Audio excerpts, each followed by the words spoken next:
All right, guys, we're gonna do a geopolitics talk. Geopolitics in the house today. So I'm just gonna change it up today. We're gonna talk a little geopolitics, and you guys can let me know what you think. And I'm glad that you guys all come in and join my chat today. And you know how I love to go on my political rants. And by the way, yes, I am going to Philippines. I haven't booked the flight yet, but I'm going to be booking it shortly. And we will be in Philippines either in June or July. So June or July, I will be in the Philippines. So all of you guys that are part of my loyal core base of Philippines and Thailand's expats and monger guys, don't worry, we are still providing content for you, but I decided to change it up because I like to rant. I love ranting about the political system, the geopolitical system, and the new world order, things that I like to rant about.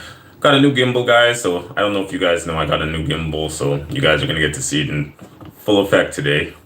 My gimbal I think there's my box of my gimbal, and I'm wearing my favorite purple shirt.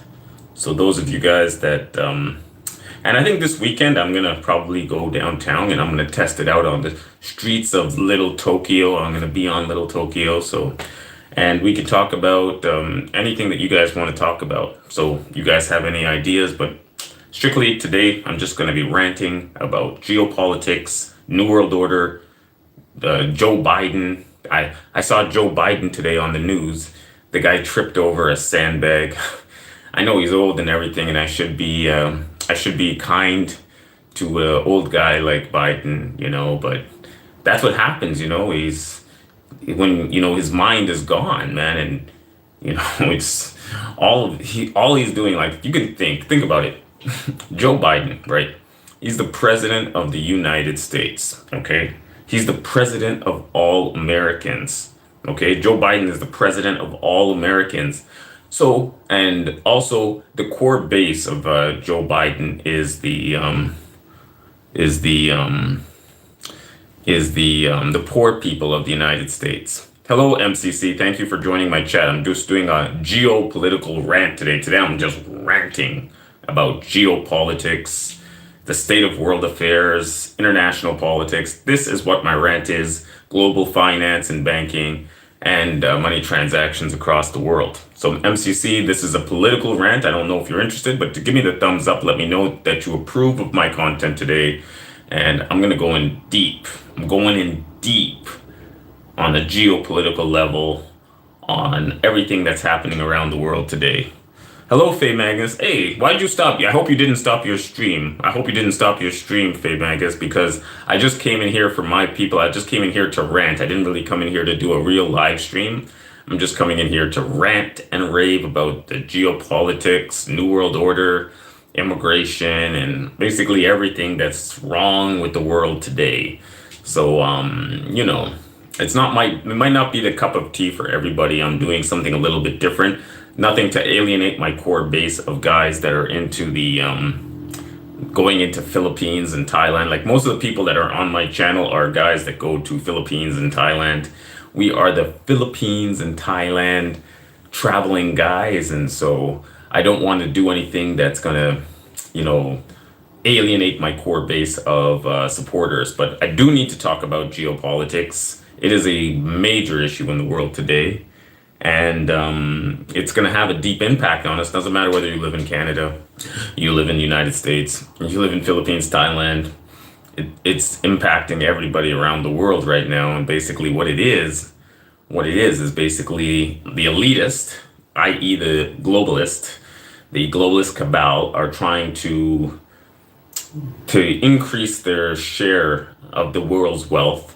They're siphoning to the top 1 or 2%. The majority of the world's wealth is going to the 1 or 2%, while the majority of the people on the bottom are in a daily struggle for housing and food.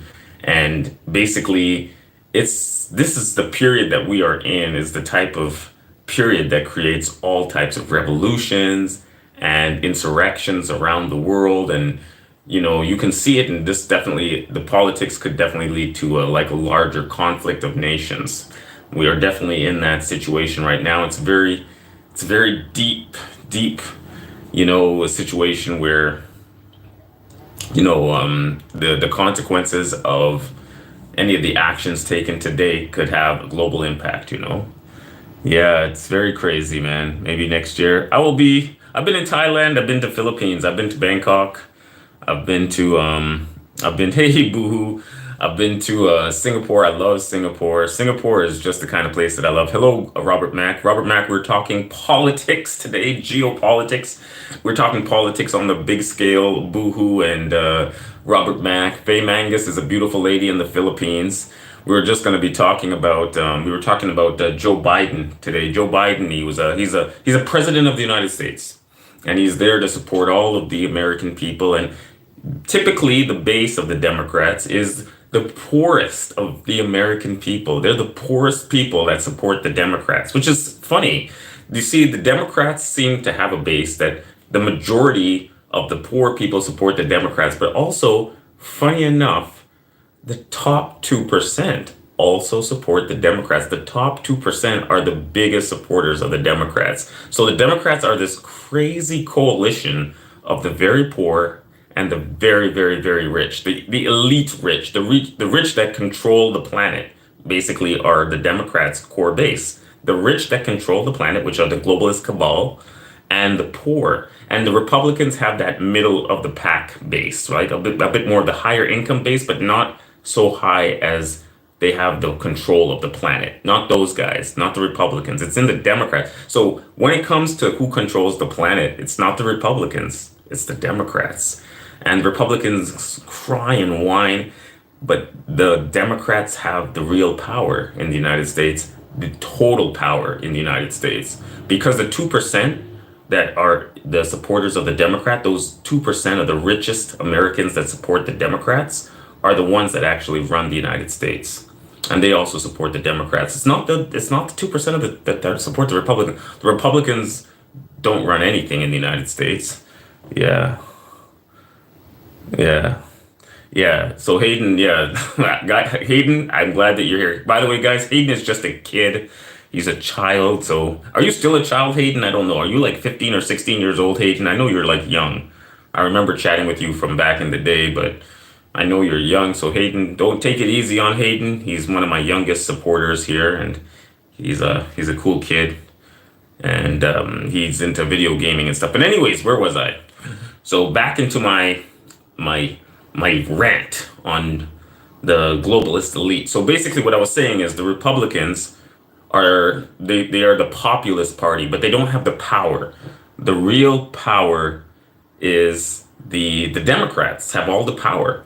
And the Democrats are part of the globalist cabal. So the Democrats are also aligned with World Economic Forum and George Soros and these like-minded individuals that control the planet. So it was these 2% of the Democrats that it was these 2% of the Democrats. Do I sound like a liberal, Mr. G? Does anything that I'm saying to you sound like I'm a liberal? I don't know. Does anything that I'm saying sound like I'm a Democrat-loving liberal? I don't know. I don't know what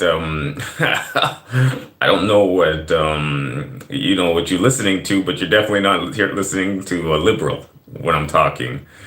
Anyways, as I'm going on, the Republicans have no power. They're the weak party in the United States. They have no power. The party that with all of the power is the Democrats. They control everything. They control the culture. They control the money. They control the policy. The Democrats control all the levers of power. The Republicans control none. But the Republicans like to delude themselves into believing they have power. They have nothing.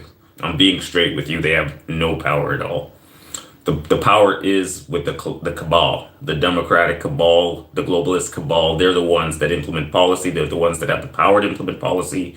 And it is the Democratic cabal that is the ones that offshored the productive capacity of the United States.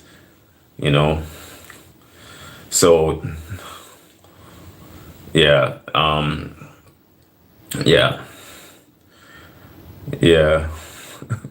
So, am I buying gold or silver? I unfortunately, because I'm a realist, Go Hard Brother, I just own a variety of blue chip stocks. I I don't like the system, but I understand how the system works. I'm not stupid, right? Even though I don't like it, I'm a part of the system. So yes, I own the blue chip stocks. I own all of the blue chip companies, the dividend paying companies, and I have to own bank stocks, insurance, oil and gas, you know. So internet monster, the Republican presidents do win occasionally. It's true. It's true that they do win occasionally. But here's the thing, Internet Monster, the policy. It's the policy that's important. So, yes, a Republican president may come into power, but here's something to think about, Internet Monster. What do Republicans rail against? They rail against abortion. Okay, they rail against it, you know. But even when a Republican gets, into power, they can't do anything to stop it, right? They can try, but they can't. They don't have no power over that. So another thing to think about is the offshoring of the United States industrial capacity.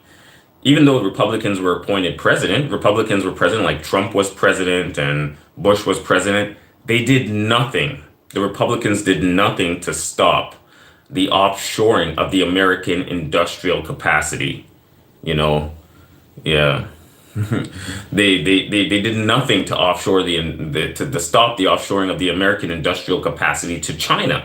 So basically, all the industrial capacity that the United States had in the past, China has now and in the future. And though China's population will decline due to aging because of AI and because of manufacturing technology, they're going to be able to compensate for the lack of population with basically automated manufacturing.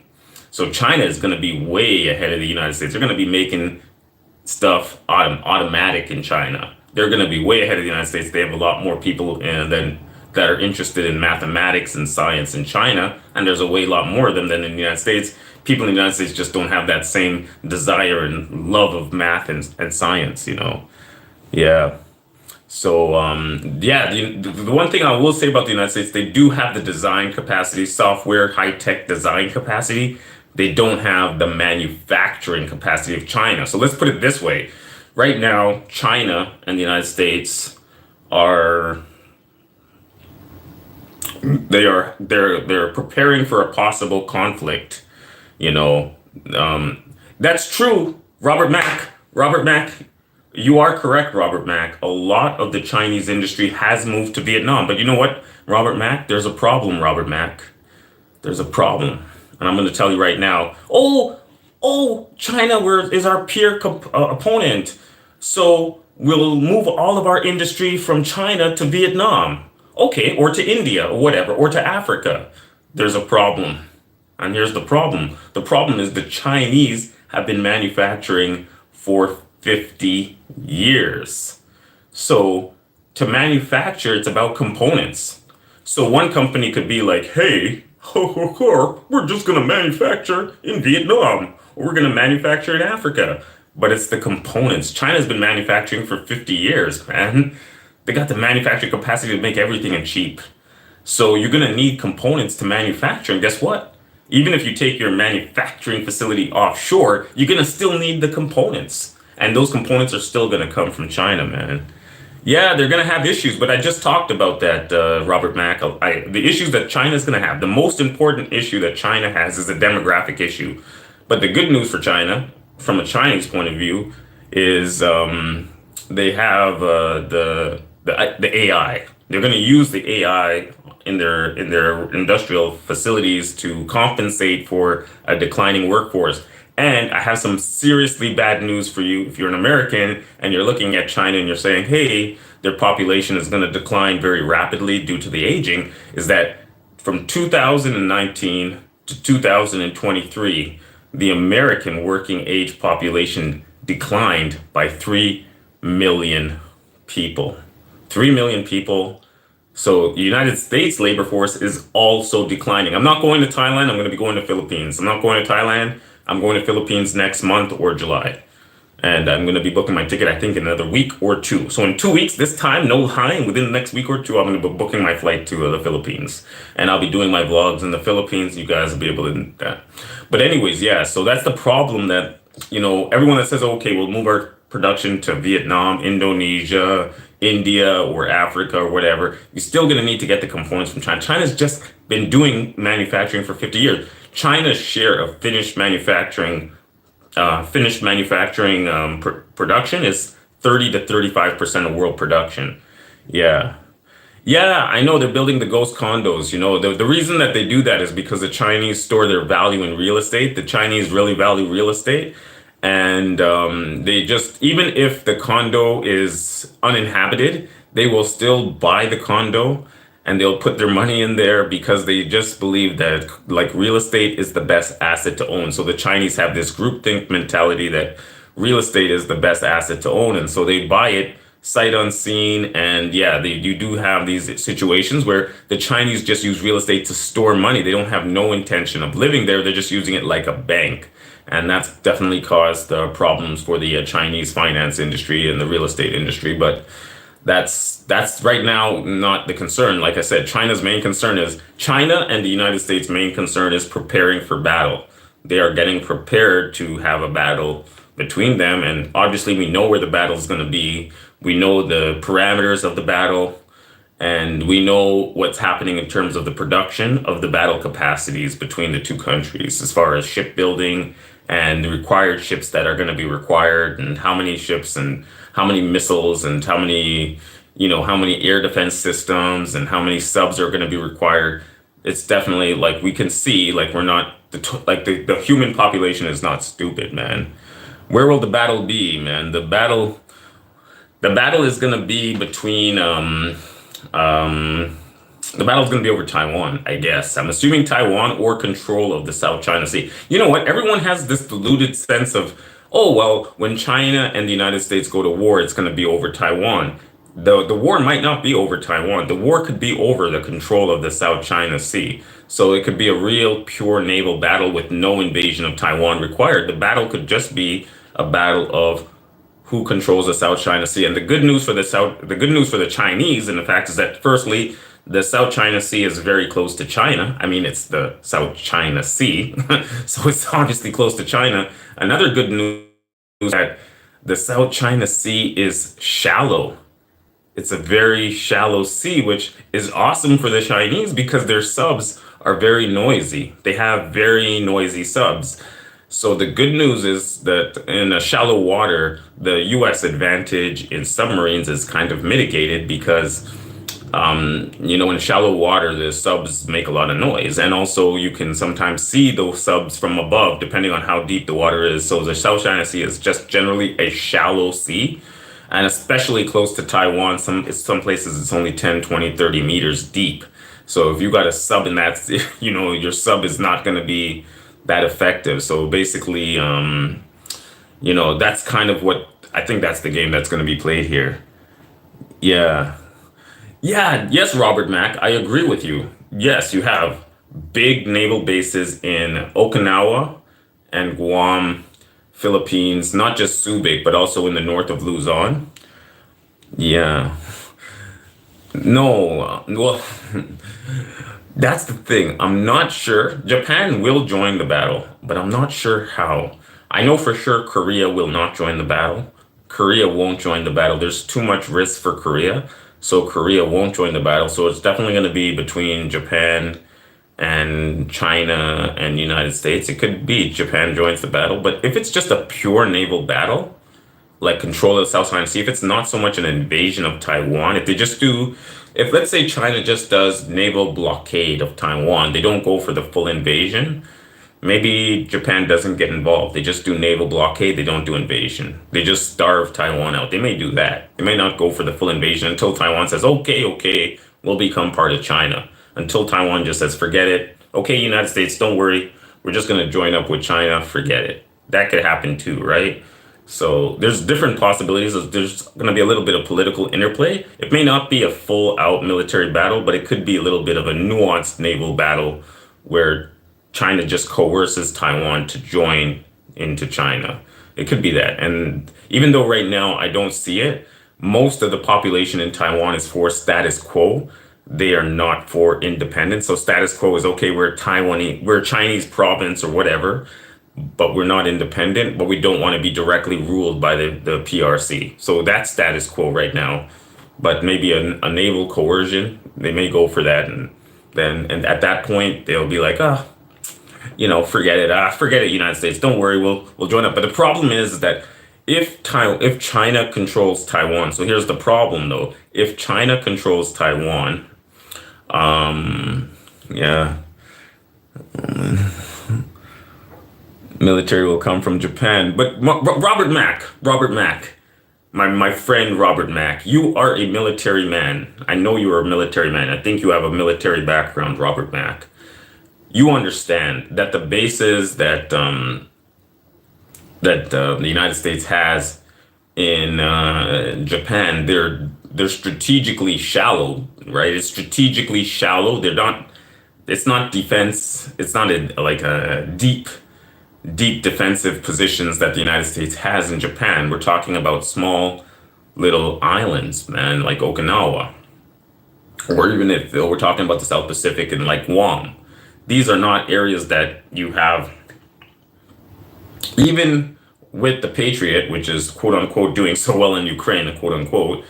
You know, my feeling is that China's got thousands. I don't want to say tens of thousands of missiles ready for Okinawa or Guam.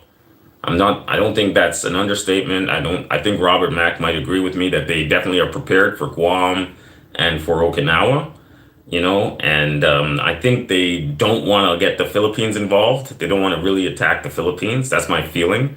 They just want to let the Philippines stay to the side. I don't think the United States is going to use Philippines, but they could. They might use it, but it depends on if there's any military action launched, right? Because if the government of Philippines is not really into it, they may not really want to let the United States use their nation as a launching point. But Japan, I would see as they probably would be okay with the United States. Korea would be a hard no for me. I don't think Korea is going to be like, yeah, United States, you can launch from our territory to China. I don't think that's going to be it. Yeah. No raw dogging in the Philippines. We'll see. When I get to Philippines, we'll see. Nita had a breakdown today. She was crying. She's whining and crying. Oh, you do your live stream and you say you're going to go to Cebu and you're not going to be with me. And oh my God, man, Nita, you got to calm down, man. Sometimes she makes me so upset. She just goes off and she starts whining and crying. I told you guys on the live stream, I said I was going to go to Cebu, Mango Square, and to Ayala Terrace. And she heard that. She was watching the stream and she's like, oh my God, you're going to come to Philippines and then you're going to go to Cebu and you're going to go Mango Square. And oh man, she went off on me, man. She went off. So I'm like, man, that's it, man. Yeah. Yeah. So we'll see, Robert Mack. I'm saying, it's a logistical thing too, Robert Mack. 1,000, yeah, it's 1,000. But like I said, China got more than 1,000. Like I just said, they probably have 10 times more than that, and the same quality. And especially because they're closer, it's going to be like that, Mm-hmm. Oh, Hayden. Yes, Hayden. Well, I don't know, Hayden. We don't know how it's going to play. We don't even know if there's going to be a battle. Hello, Jeremiah. What's going on? Yeah, we're just talking geopolitics. We're talking about China and the United States, productive capacity, the globalists that are controlling the planet, and they're running everything. We were talking about who has the power in the United States. Is it the Democrats or the Republicans? I was basically saying that the Democrats are the political party that has the power. They are definitely the party of the global elite. And they are the ones that transferred all of the American productive capacity to China. And the policies that they implement are the hard and fast policies of the international order. The Republicans are kind of tied to like a nativist nationalist type of policy, whereas the Democrats are more concerned about global policy. That's why I'm saying the Democrats have the true power in the United States, because the policy that the Democrats set is not just policy for the United States. The policy that the policy that the Democrats create is the policy of the entire world. So obviously the Democrats have a far greater degree of power than the Republicans. Yeah. Yeah, I don't. Robert Mack, think about it from the Chinese perspective. The Chinese are not concerned about their economy, Robert Mack. You are, again, a military man. I think you're a military man. I'm not 100% sure, but I know you did. I watched your videos and you did tours of like the naval base and stuff like that. So I have a feeling you have a background in the military. The Chinese don't care about the economy. You know that. The Chinese care about the Chinese. So their interest is unifying all of the Chinese. That's what they care about. They don't care about that. The economy thing is a means to the end. They know that by having an economy that's powerful as the United States is the only way that they will have a military capable of defeating the United States. So that's been their entire policy all of this time, you know? So, but anyways, like I said, we don't know what's going to happen in the future. We just watching things play out globally here. And I'm just giving you guys my perspective on life. And, this is just things that I've noticed. And, this is why I'm going live. I just like to rant from time to time about, Go Hard Brother was it Go Hard Brother or was it Mr. G was saying to me, like, I'm a liberal. And I'm like, do I sound like a liberal? I don't think so. I'm becoming more and more like a conservative. But the problem is that I have no one really to vote for. Before I'd be like, um, before I would be like, I would vote for the liberals, right? Because I'm a child of immigrants, and always as an immigrant, you should always vote for the liberals, right? But now, as I see what the policies are of the elitist, I see that all it is basically to create just a sweatshop on an industrial scale, not only in China, not only in Africa, but they want to create a sweatshop here in North America by importing third world labor into North America. So not only into Canada, but into the United States and into Europe. So right now, Europe is a mess right now. Europe is a true 100% mess, blamed almost 100% on the globalist and Soros, because right now they're importing migrants from all over the world and they're having all kinds of issues. And now they want to do the same thing here in North America with Canada and the United States, and we're going to basically be going down that same path here. And I'm just railing off on it, but it's just like we kind of have nowhere to go because even the right wing parties, like I told you, they have no real power. Their policy is nativist nationalist policy, but their policies are not really the global policy. That they're not the new world order setting policy. So basically, even if like a Republican comes into power like Trump, he's still beholden. Even though he rails against the globalist, he doesn't have the power against the globalists. Who do you think is more powerful? Have you guys ever asked yourself a question? Who's more powerful? Is Soros more powerful or is Trump more powerful? That's a good question to ask yourself. Is Trump more powerful than Soros? Who's the one that directs the world economy? Is it Trump or is it Soros? Who's more powerful? Is it Biden or Soros or Klaus Schwab? Have you guys ever asked yourself that? Who's the one that sets global policy? It's not directed by the political figurehead. It's directed by the banking and the finance cabal that runs the entire planet. That they're the ones that are trying to create basically a sweatshop economy, not only in Asia and Africa, but they want to do it in Europe and North America as well. You know, is Canada's military going to help the U.S.? Robert Mack, we don't have a military here in Canada. We have a few tin cans. And if we sent them over to China, they'd get blown out of the water before they even got through the second island chain. Okay, let me tell you that right now. we have some frigates, but yo, they're like 40-year-old tin cans. I think they were built in the early 90s or late 80s. They're like tin cans. We're building some new ones now, but we're only building 4 on the Pacific coast. So we're gonna have 4 on the Pacific coast, and we'll have another 4 on the Atlantic. Like if there's a war in China, Canada can't do anything to help the United States. You're gonna need a navy of about you're gonna need to have a navy of about 500 ships to battle China. And here's the problem. Here's another problem with battling China. Okay, here's a deep problem to think about when you battle China. China's gonna be battling on home court. So that's such an advantage. They're right next to it. They're right there. and the United States is going to have a logistical headache getting between Hawaii, California, Hawaii, Guam, and China, or Philippines, Okinawa, and China. The logistical headache is a much deeper, and what China plans to do probably is they want to destroy the logistical chain for the United States. They don't even need to fight the Navy. They just need to destroy the logistics chain for the US, and then they can keep the US out of their little hegemon, which is the South China Sea, and now it becomes a Chinese lake. That's basically what they want. Even if they don't physically take over China, Taiwan, like I said, they just might do blockade until Taiwan says, okay, Taiwan might say, okay, let's come to an understanding. Taiwan might say, hey, you know what? We don't need to become part of China, but we could come to an understanding. Maybe in 100 years, we'll do a lease like the British did, and we'll become part of China in 100 years. Or Taiwan might say, okay, we'll become part of China, but with like an autonomy. So, and China doesn't need to set their military in here, but will technically become part of China.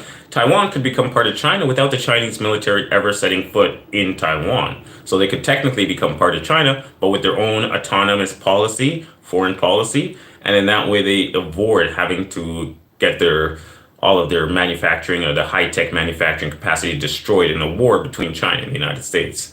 So there's ways that China could win without having to really fight the United States in a real naval war. But it doesn't matter because China seems that they're getting ready for a naval war with the United States, and it could happen at any time, you know? Yeah. Yeah. Yeah. Yeah, but but Robert Mack, you could say the same thing for the U.S. And like I was just telling you, China has way more missiles in the South China Sea than the U.S. So you could just say the same thing. You could say, well, China's just going to blow up Okinawa, blow up all the ports, Subic Bay, or whichever days, you know. So China will be like, okay, well, you want to blow up our ports? We'll just blow out. Here's the difference. China has a coastline on the Pacific of like 5,000 kilometers. The U.S. has a coastline on the Pacific just a couple hundred in Okinawa. It's not even a couple hundred kilometers around. And Guam, is Guam even a couple hundred kilometers around? It's so tiny.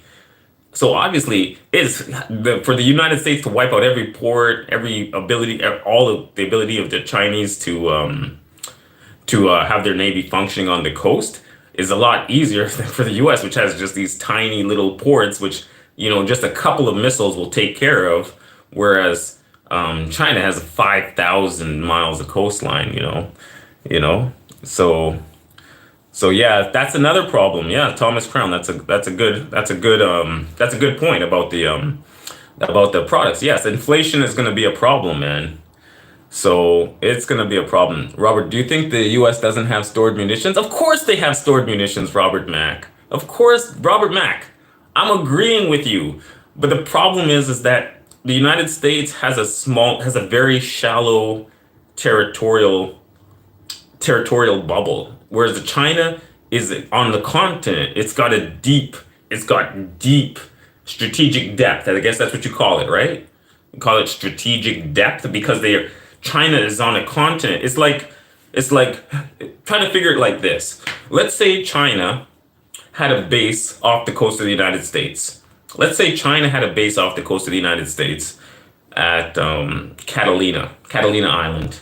And they were like, okay, we're getting ready to attack the US. We got our base here at Catalina Island, which would be like their Okinawa. And we're going to attack the United States. The United States is on a continent.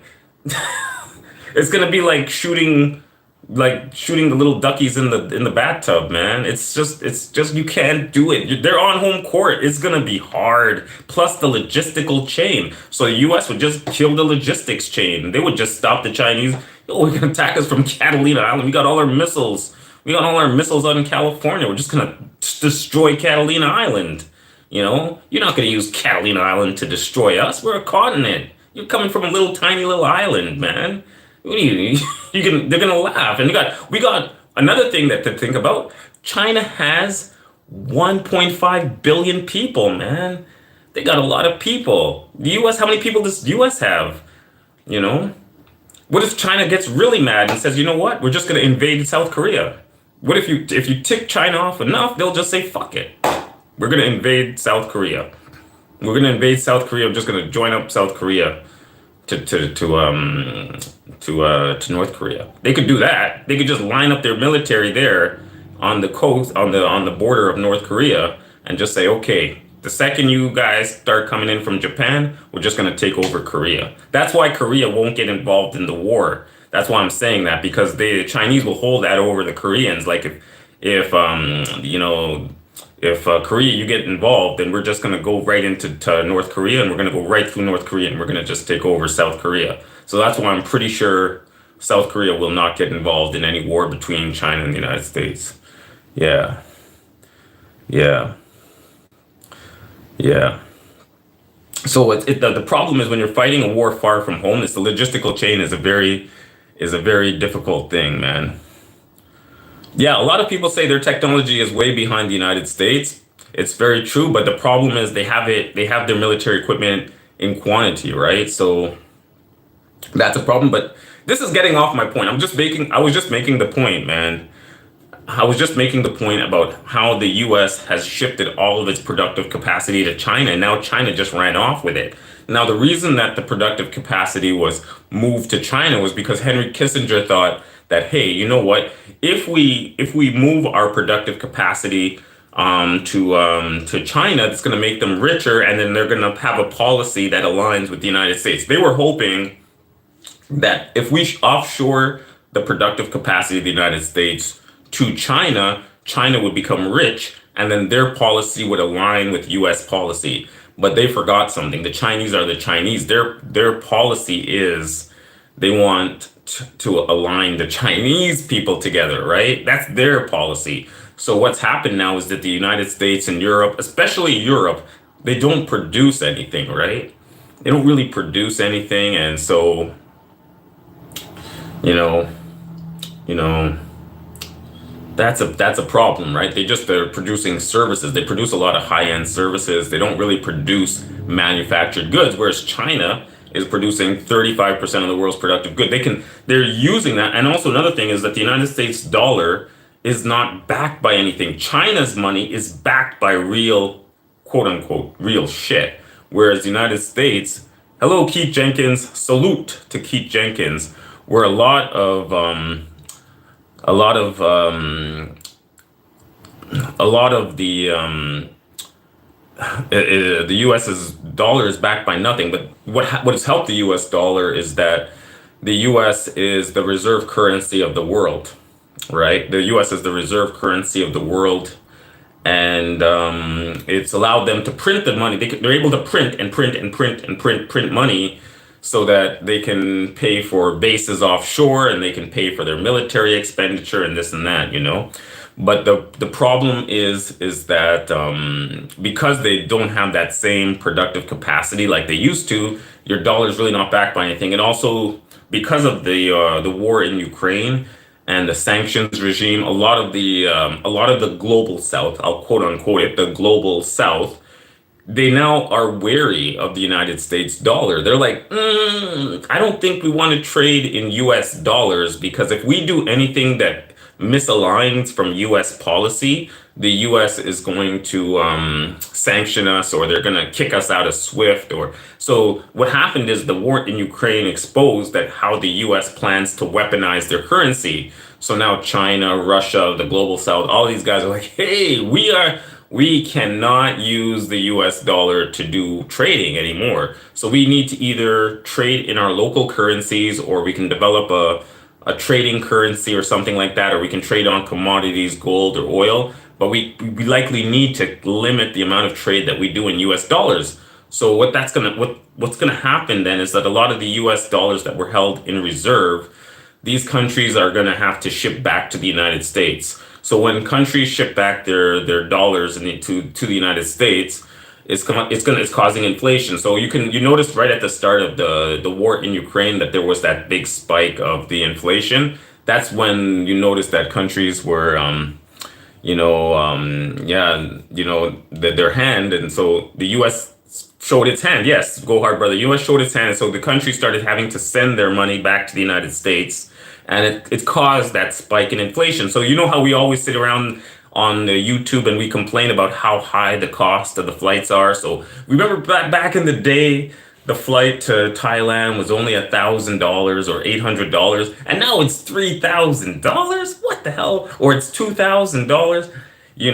So and then the food inflation, fuel inflation, all of this is caused because you right now. So everyone's like, well, there's no devaluing of the dollar because look at the chain of the dollar. It's still okay, right? But obviously it's all of the currencies are being devalued. It's not just the US dollar. So the US dollar is staying the same, but the inflation is how you really measure the power of the dollar.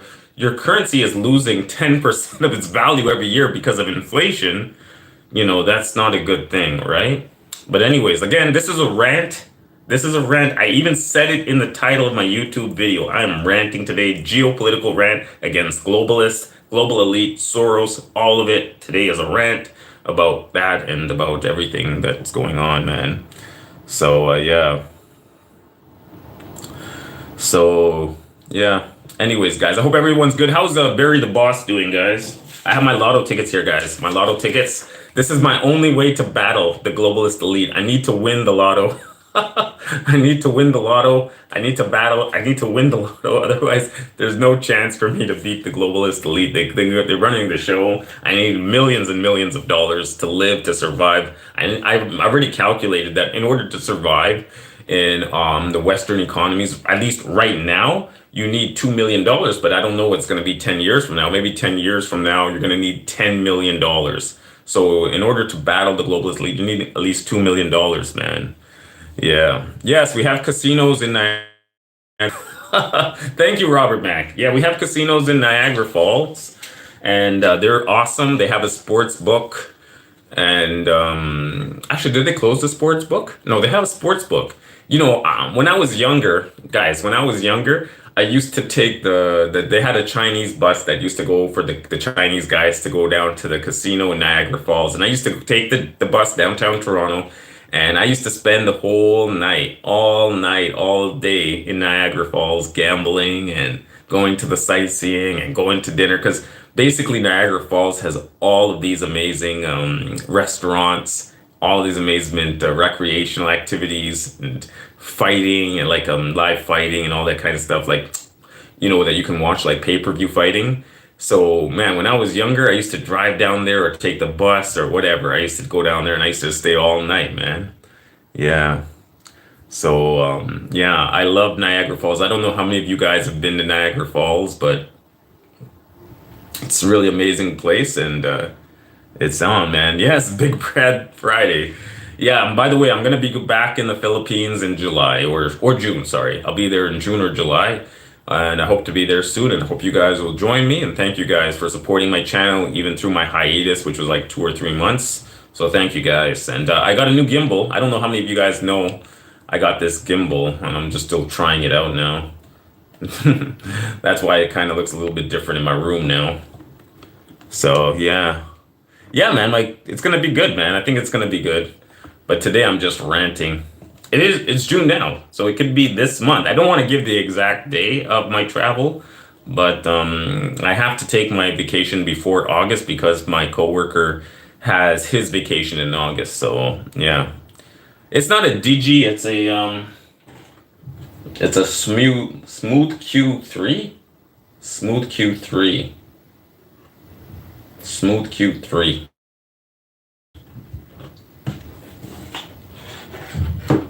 So that's what I have right now. Not a Digi, Ojo, whatever, 5. But anyways, guys, yeah, I just ranted for about 45 minutes. And how is everybody doing? How's Ben Newton doing? How is Be More Ron doing? I haven't been watching the streams lately, but I still kind of follow the community. And how's Cheap Charlie doing? I haven't even been following Cheap Charlie. I hope everything is good with Cheap Charlie. And those are my guys, man. I watched those guys for a long time. And these are guys that I watch. Oh, by the way, I hope to be uploading some content tonight. I want to upload some content tonight for you guys. and hopefully everything is kosher. You guys like it. If you guys like my stream, don't forget to give me the thumbs up. If you like my little political ranting, and if you like my little political ranting, give me a little thumbs up. Now, you guys may not agree with you. Some of you guys may be Democrats. Some of you guys may be Republicans. I'm kind of more becoming, maybe, I'm not a libertarian, I don't think. So I just globalist. So I don't know what political category I fall into. Maybe something right wing, something, I don't know. And it's hot here in Toronto, guys. It's like 35 degrees Celsius. It's like 90 degrees on the Fahrenheit scale. It's so hot here. I think it's hot all across the United States. You can see I'm sweating. You guys can see it's hot, man. And I was out on the street there in North York, just chilling and relaxing there. It's hot, man. Wow, so hot. It's summertime in Toronto, and we got about 4 months of hot weather. So we got June, July, August, September, and then it goes a little bit into October, just like it goes a little bit into May. It's going to be hot for like at least 4 more months of hot weather here before it gets into the fall, you know. So we got 4 months of decent, super hot weather, you know. Yeah, yeah, yeah. Go hard, brother. I've been in the right wing hole for a long time. I did the march with the Freedom Convoy. I don't know. I did the march 2 weeks ago. I wanted to live stream it, but I didn't have my gimbal with me. But I did the march with the Freedom Convoy, and we marched, and we were telling them we wanted to put an end to Trudeau's government. You know, and I always say that, you know, everyone in Canada, they elect this guy, his name is Trudeau. They think Trudeau is the boss of Canada, but Trudeau has a boss, right? Trudeau answers to somebody else, okay? He doesn't answer to the Canadian people. Trudeau answers to Soros, right? He answers to Soros, he answers to the globalist cabal. He goes there and he kneels at the foot of the World Economic Forum in Davos. And he basically says, "What's your bidding? What's your bidding, my master?" Just like Darth Vader in Star Wars. He goes, "What's your bidding, my master?" "Oh, you want me to import 2 million slave labor from the third world?" "Okay, I will do it." "Okay." And so, yeah. And so he does it, you know. And, you know, "Do you want me to give tax breaks and rebates to the wealthiest people in the country?" "Yes, okay. Yeah, I'll do it. I'll do it." "Do you want me to dilute the power of my nativist population?" "Yeah, sure. Yeah, I'll do it." So basically, that's what he does. So he does follow the policy of the World Economic Forum and the globalist cabal to basically dilute the power of the native people in their country by bringing in, shipping in massive amounts of immigrants, and to dilute the voice of the native population. He gives tax cuts to the very top. It's the same policy that the Democrats in the United States follow, whereas they are trying to reduce the power of the native population and increase the power of their community groups that they have that support them, their little identity politics that they play in the United States, and they're very successful at it. In the United States, they play, it's a game of slice the salami. You know, they slice the salami into all these different groups, man. All right, thank you, Robert Mack. Time for me to get out of here. Yes, I'm going to go to Manila, man. Okay, guys, when Robert Mack is out, that means it's time for me to get out too.